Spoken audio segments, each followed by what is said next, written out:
And when last we left off, we were towards the end of part one of Robert Brumet's book, Finding Yourself in Transition, which I thought was extremely appropriate. And this book is one of those books, it's just never out of style. As I told you last week, this was the first Unity book that I ever actually took a Unity class on. It was like the first thing I did at Christchurch Unity in Orlando. I'd been in Unity for some time, but I hadn't really been as much of a student as much as I was an attender and then a board member, and I spiritually I had not yet really opened up. But after I got sober and was going through my divorce from my kid's mother, I jumped at the chance to study this. And I have been privileged with the opportunity to actually study with Robert. I had him for several classes in seminary, and he's a wonderful, wonderful man and teacher and minister. And if you haven't already gotten a copy of this thing, I cannot recommend it strongly enough. It's one of those books that we all need. It's like part of the instruction manual for being a grown-up that nobody ever handed you. So it's really that good. So towards the end of the first part is where we're talking about what is a transition really. And Bob gets into the idea that essentially a transition is shaped very much like a rite of passage. And, what he says here is that first, each transition begins with an ending. Change means letting go of the old before we are able to embrace the new. So the first stage of the transitions process is endings. And for those of you on the phone, I have a picture here of a sunset, and it says it's like a meme. It says, "Sunsets are proof that endings can be beautiful too." So he actually digs into this whole idea behind a rite of passage, and uses as an example rites of passage from native cultures. But to continue where he left off, just in terms of how this is shaped, a lot of us would like to believe that the stage of endings is followed by a new beginning. It is not. The next stage is called the void.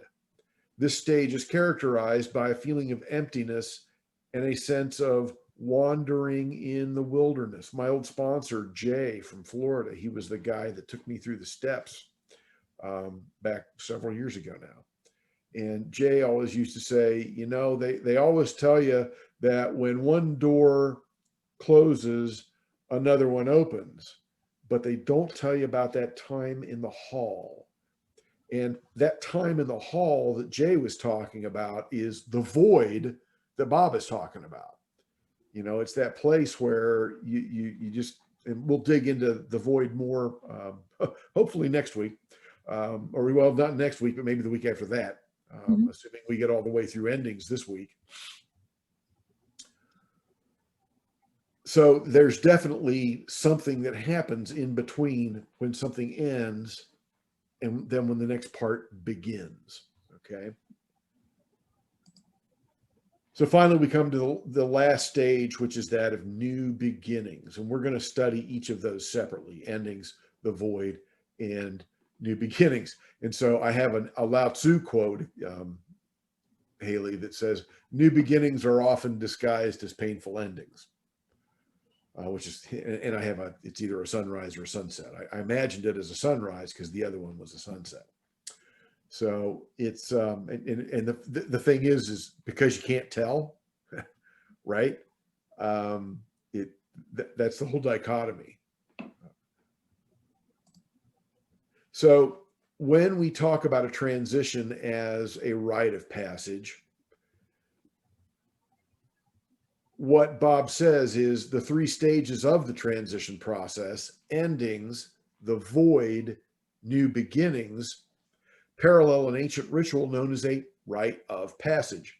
A rite of passage consists of a ritual in which the initiate undergoes a symbolic death and rebirth, ending one phase of his or her life experience and beginning another. And I have a picture of an African rite of passage going on, and he describes in some detail some of the specific things that they do. Very often what they'll do is they'll have the initiates leave the village, and maybe they spend the night out in the forest or whatever. And then when they come back, they don't come back the way that they came back. And instead of coming back as children, they come back as adults, to the point of even when they come back, they're given a new name. They're not even called by their childhood name. And he mentions that in some cultures, their mother and father don't even speak to them anymore. It's just like a complete break from the past. You're now grown up, and this is a whole different thing. And it's funny. I've been through probably the best approximation of that we have in the United States, and that is basic combat training, where they take a civilian and they turn them into a soldier, and literally every piece of your life is stripped away. I mean, they shave your head and they take all your stuff and they give you a whole bunch of new stuff.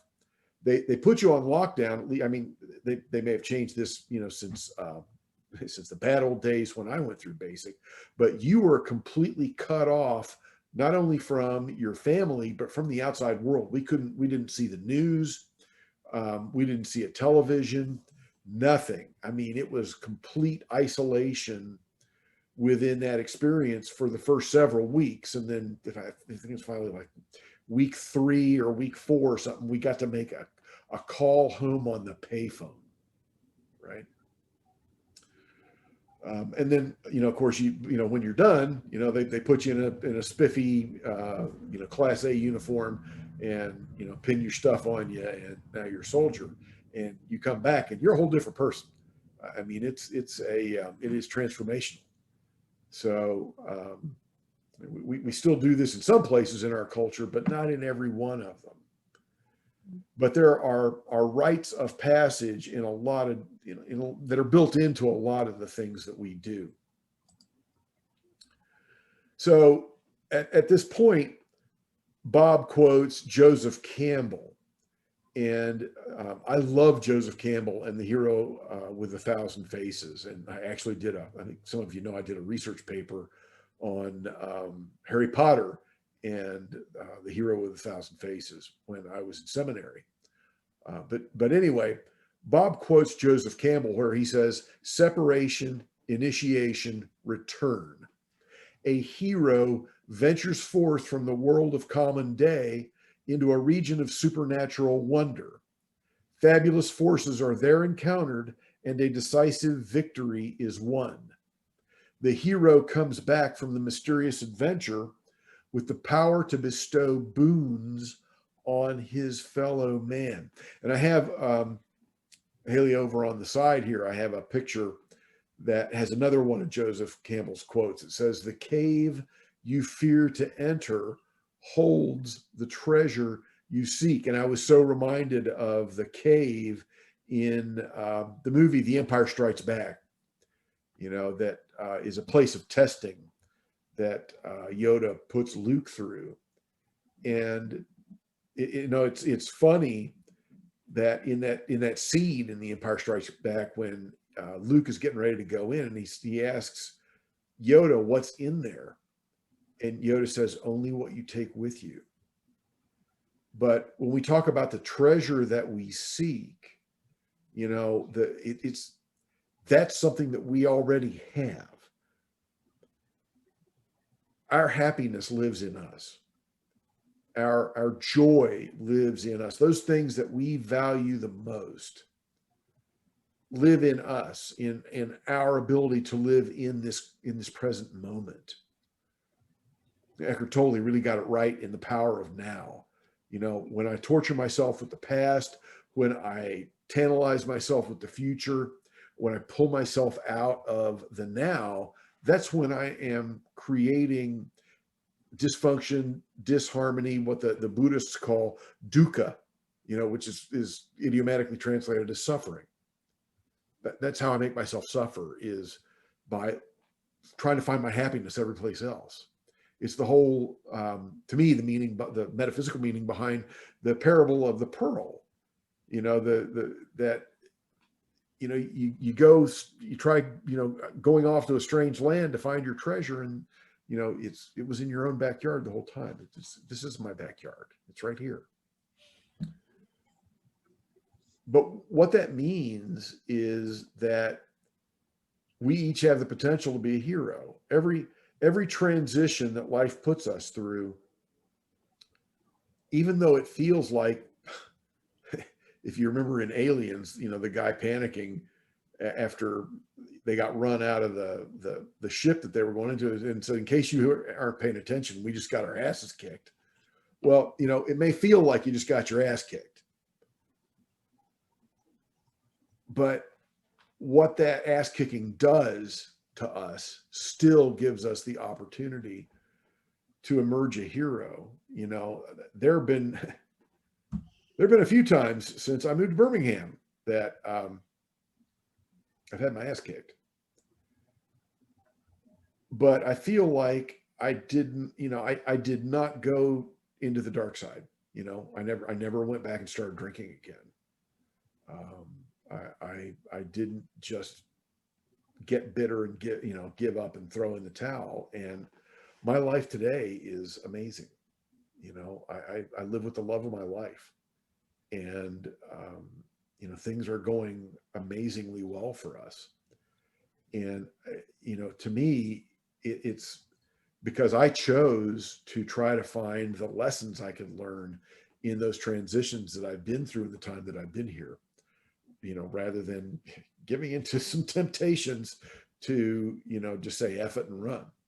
And trust me, those temptations were there.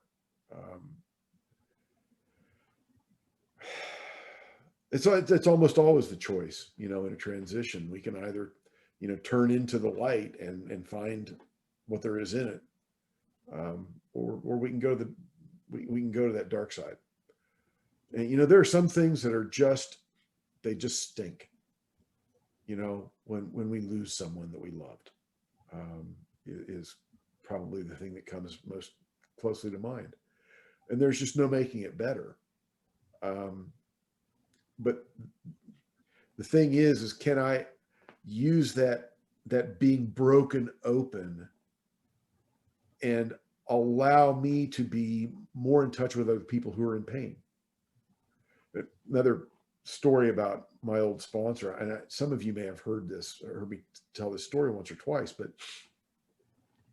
so we're in a meeting. This is back in Florida in Kissimmee, and this particular night, it was really crazy. It's an AA meeting, right? So we're alcoholics. But on that particular occasion, there were 3 different people who were all new, who had come into the meeting, and they were all terrified because, in addition to, having to admit that they were alcoholic, they'd all recently been diagnosed with hepatitis C. Now, my sponsor has had just like a ton of health issues. I think at that point in time, he was up to 28 back surgeries, and he had Hep C, and he'd had MRSA more than once, and, yada, yada, yada, yada. But among the things he'd overcome was he'd actually managed to get his Hep C down to the point where they could no longer detect it in his body. They say if you've had it, you're never cured.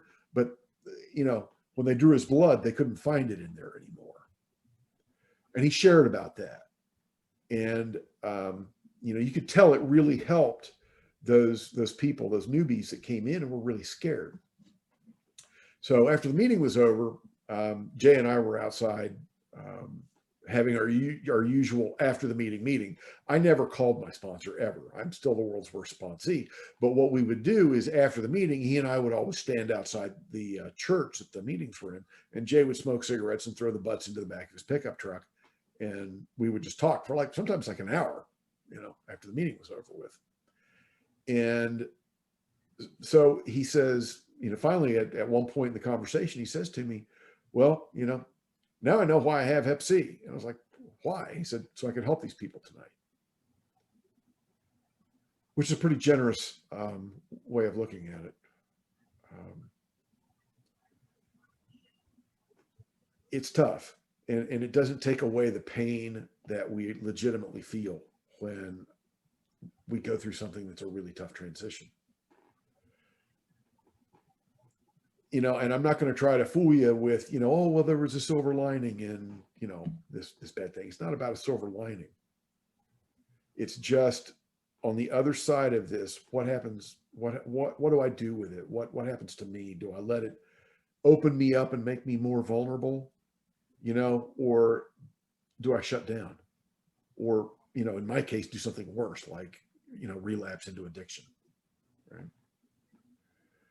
So at any time we go through a transition, we do have the potential to be a hero. So we get to endings, which is the first stage of a transition. And what Bob says is the importance of an ending is understated when we fail to acknowledge the impact that it has on our lives, when we discount or minimize the effect it has on us. And we do this all the time.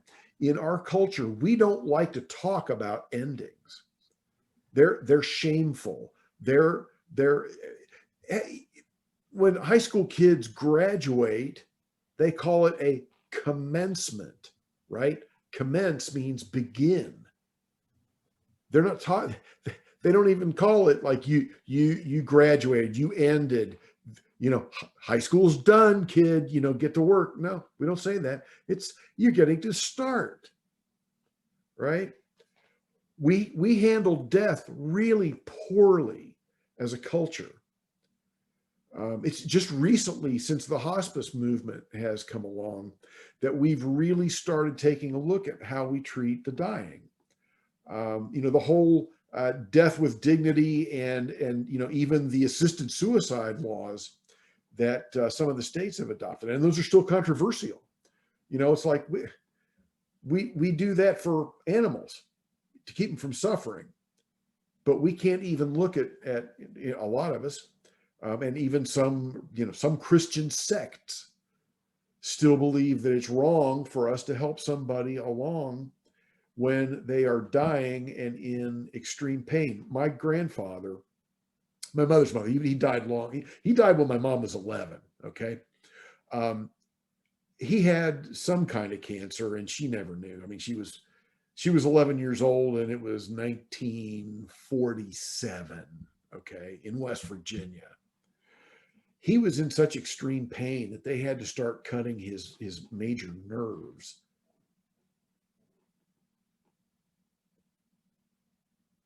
We don't deal with endings real well. And so a lot of times what we try to do is we just shove them under the rug, right? Not just in conversation, but emotionally and mentally. And that is not healthy. And Haley, I have a picture here that you might recognize. It's actually, if you remember the end of the series MASH, so the Korean War has pretty much ended and they're starting to rotate people home and Hawkeye is leaving. Trapper John he's not on the first flight out, right? He's gonna have to stick around for a while. Trapper won't say goodbye to Hawkeye. He can't handle it. And so like the last shot of the series is Hawkeye's taken off in a chopper and he looks down and Trapper has written the word goodbye in rocks on the ground. Because that's all he can handle emotionally. Because we're really bad at that.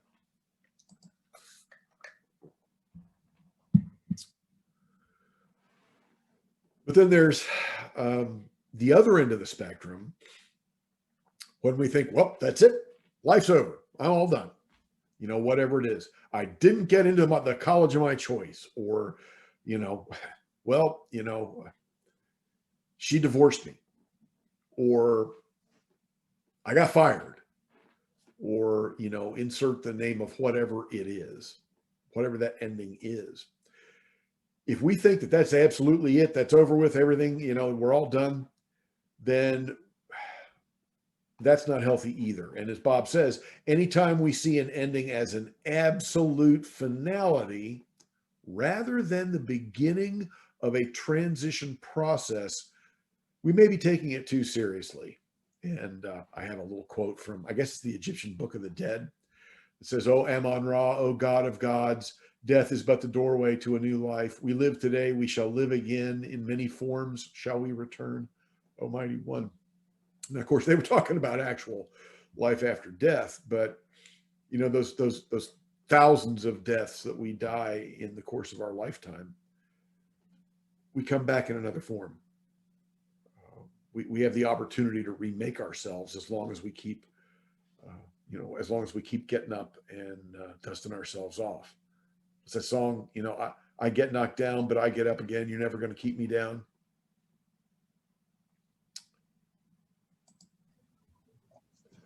One thing to remember, and I found this really helpful, when we have an ending, right? A lot of times we will get really depressed or really emotional. And because it's an ending of something, we can go down an emotional rabbit hole that's really dark. Well, what Bob reminds us of is he says we may carry inside of us a reservoir of grief from previous losses. Each ending may trigger grief from previous losses as well as from current circumstances. So if we haven't walked ourselves all the way through the grief process from a previous transition or a previous loss of some kind, and that's pretty common because, in our society, most of us aren't allowed to grieve, right? It's like just, get up, rub some dirt in it, take a lap, get over it. Oh, that was months ago. You're not over that yet?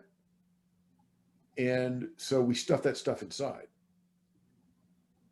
Well, then when we lose something else, it just keeps going over and over and over again. The picture I have here is just one of unimaginable grief. It's a couple of women, and they're holding up a service flag with 5 gold stars on it, which represents a family that lost 5 members to enemy action. And the fact that there even is one of those is pretty hard to think about. But we have had them in the United States. It's what Saving Private Ryan, the movie, was all about. It was a family that lost all their sons but one. And it has happened. And I can't imagine being, that mother or that father. It's just, it's hard. It's unimaginable. But, you just keep getting up and going through that the next day. Sometimes it's one breath at a time. But again, the thing to remember is if our grief seems bigger than it should, in addition to processing the transition that we are in, it may be helpful to go back and look at some previous losses and ask ourselves, hey, have I completely dealt with that? Have I allowed myself to go all the way through the grief process with that? Or did I just stop at denial? I never even let myself get angry about it,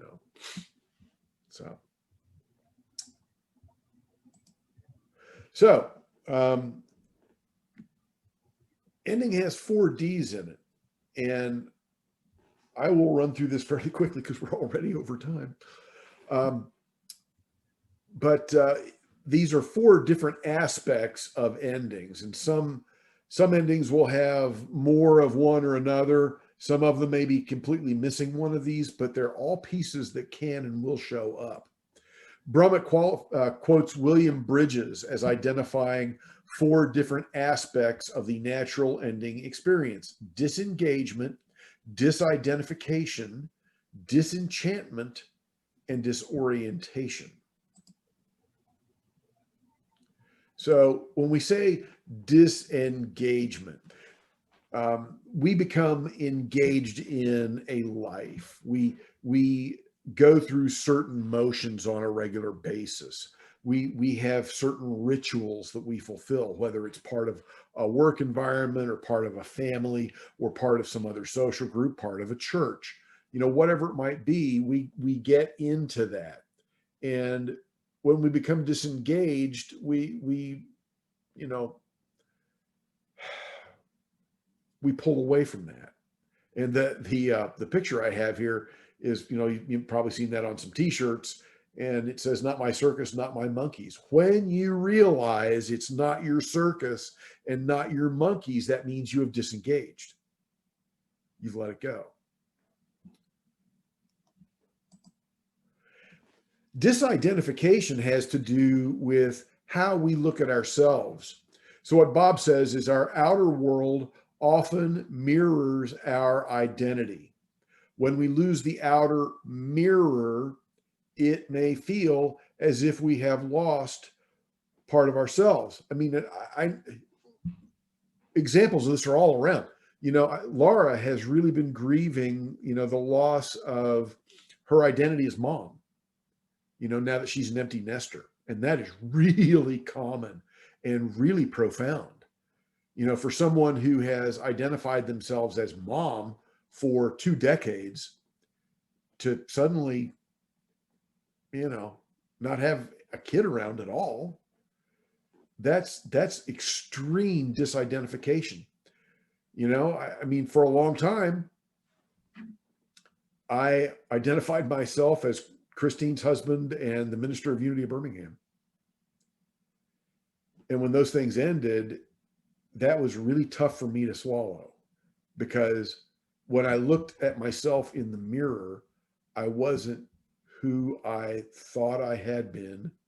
I wasn't who I thought I wanted to be. Right? So Bob says one of our strongest drives is to maintain our sense of identity. And he says if we're willing to face the fear of letting this go, we will begin to discover our true nature. And this is an important piece right here. One of the ways we can do this is by grieving our loss. We can find ourselves through our loss. And that's why it is, in addition to what I talked about having, unexpressed grief that gets triggered, right? Allowing ourselves to grieve that loss helps us then to re-identify ourselves as, well, okay, who am I now?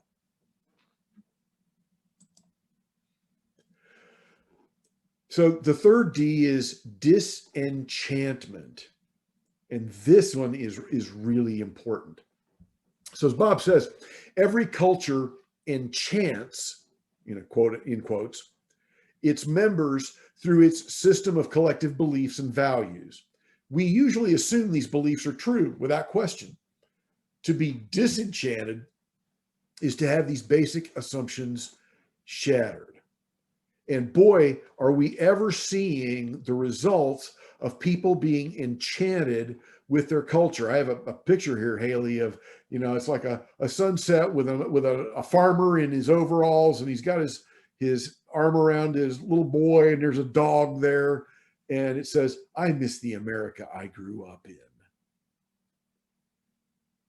That is absolutely the result of somebody being enchanted with a culture that was obviously nice for them, but wasn't, as we have become aware, it wasn't that way for everybody.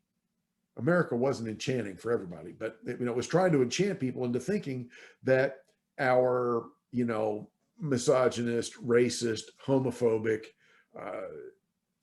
ableist society was the greatest show on earth.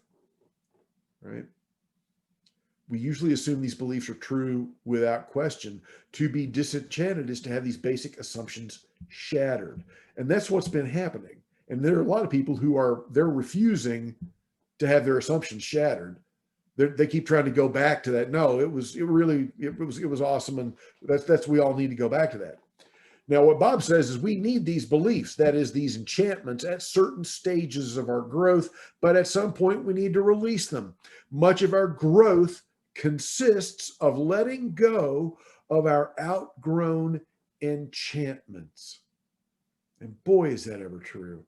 You know, I had to believe this at a certain point, and then to get higher, I had to let go of the older belief. And that's exactly, you know, we've talked about spiral dynamics, right? And how it builds, you know, like we may be at green or at yellow or turquoise or whatever, but we couldn't have gotten there unless we'd been through purple and red and blue and orange, right? And had worked our way up. We needed to believe those things first so that we could then move on to a more complex belief system. But we had to let go of the old one first. You got to let go of the old before you can have the new. And that's the whole idea behind the transition process. Also, he says, ultimately, disenchantment is a very positive thing, because it is. It allows us to expand our horizons, to expand our consciousness. He says, but it rarely seems so at the time. It usually feels awful. And yeah, it does. It feels like you've had the rug pulled out from under you. So this is, again, a real key to what's happening in America right now. Disappointment occurs when a certain circumstance fails to meet our desires, yet we continue with the same basic set of assumptions. Disenchantment occurs when we drop the basic assumptions. So there are a lot of disappointed people right now that thought that going backwards in time, quote unquote, was the way to get happy again, right? And it's not going to be until they are disenchanted with the fantasy of America or the American dream that many of us, you know, bought into as kids. You know, and boy, as a kid growing up in the 60s and 70s, you know, I got bombarded with that. I was just thinking the other day, you know, it's funny. I used to love the TV series F Troop when I was a kid. And now when I think about that, I find it absolutely infuriating that we would have made a comedy out of a genocide.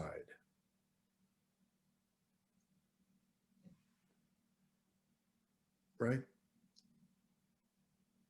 And then finally, he says that the disenchantment may come before or after the disengagement. Sometimes you get disenchanted and then you leave, right? This happens a lot, especially with career, right? It's like, I have put up with this and put up with this and put up. I'm not buying into this anymore. This is no longer a great place to work. This is awful. I need to get out of here. And then you disengage. In other words, you get it clear out of your life, right? Sometimes you get disengaged long before you get disenchanted. That's what happened with me and Christine. You know, I was holding on to something long after it was gone. And it wasn't until I went through the process of disenchantment and kind of got my eyes opened up. You know, the disengagement happened first. So. And there's a quote over here that I threw in. She realized when relationships failed to last, it was not because love was no longer present, but because people had stopped believing in themselves and their partners. So the end of that, you know, the disenchantment was the no longer believing in. Okay.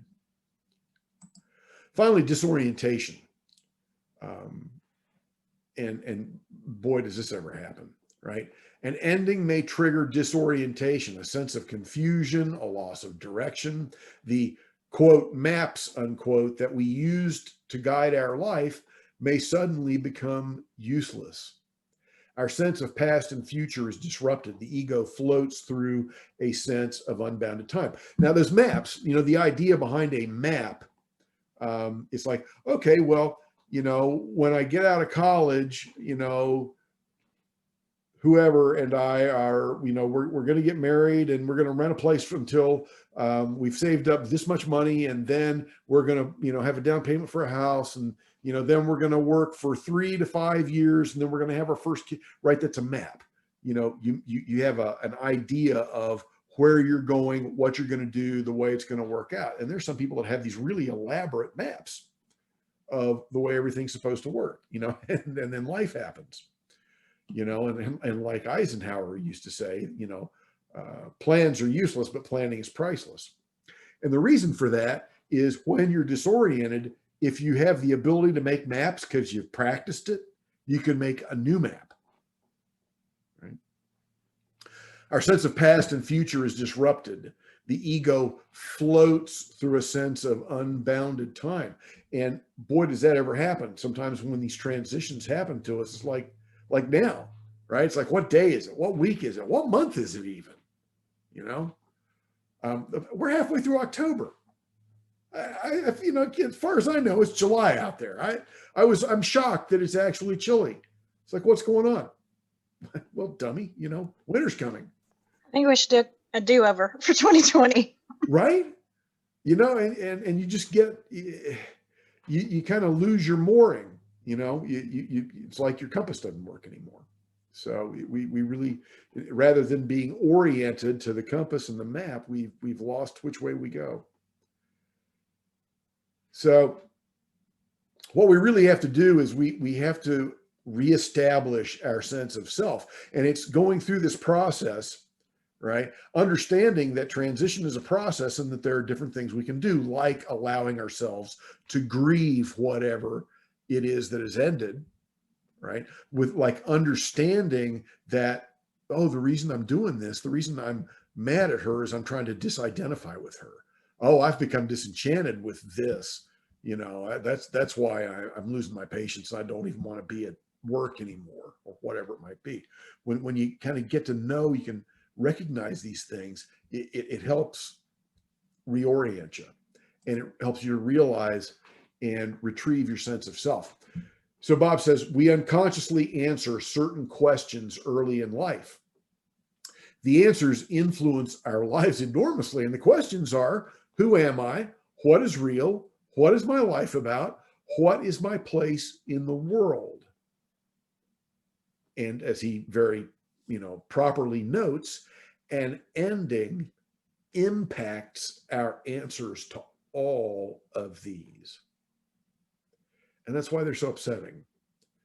And, why we very often, need some help to get through them. So that is it for this week.